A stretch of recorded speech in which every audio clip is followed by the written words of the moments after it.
की आपण खरंच सत्यात वागतो का, की आपण खरंच देवाला भिवून चालतो का. जर आपण देवात आहे तर आपण पापात आहोत का.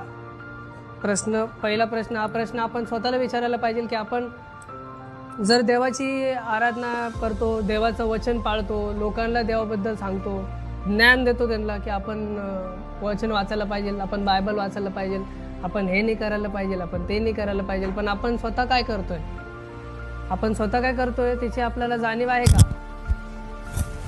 वचन आपल्याला हेच सांगतं की आपल्या ठाई पाप नाही असे जर आपण म्हणत असलो तर आपण स्वतःला फसवितो. आपण देवाचे आज्ञा इथंच मोडतो.